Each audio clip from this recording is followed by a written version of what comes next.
தென்காசி மாவட்டம் குற்றால அருவிகளில் ஞாயிற்றுக்கிழமை விடுமுறை தினத்தை முன்னிட்டு ஏராளமான சுற்றுலா பயணிகள் குவிந்த நிலையில் மெயின் அருவியில் குளிப்பதற்கு 5 நிமிடம் மட்டுமே அனுமதி வழங்கப்படுகிறது.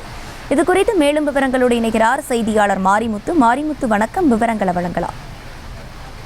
நிச்சயமாக தென்காசி மாவட்டம் குற்றால அருவிகளை பொறுத்தவரை தற்பொழுது சீசன் ஆனது துவங்கியுள்ளது. அதற்கான அறிவுகள் வந்துவிட்டது. தென்காசி மாவட்டம் மேற்கு தொடர்ச்சி மலைப்பகுதிகளில் அவ்வப்போது தற்போது கனமழை பெய்து வருவதால் குற்றால அருவிகளில் நீர்வரத்து என்பது அதிகரித்தே காணப்படுகிறது.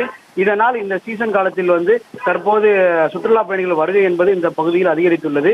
குறிப்பாக இன்று ஞாயிற்றுக்கிழமை விடுமுறை தினம் என்பதால் காலை முதலேயே குற்றாலம் 5 அருவி, மெயின் அருவி, பழைய குற்றால அருவிகளில் சுற்றுலா பயணிகள் வருகை என்பது அதிகரித்து காணப்படுகிறது.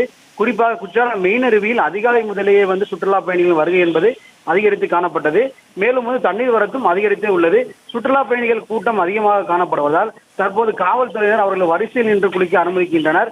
இதனால் 1/2 மணி நேரத்திற்கும் மேலாக சுற்றுலா பயணிகள் வரிசையில் காத்திருந்து குளிக்கும் போது அவர்களுக்கு ஒரு சுற்றுலா பயணிக்கு 5 நிமிடம் மட்டுமே அருவியில் குளிக்க அனுமதி வழங்கப்பட்டுள்ளது.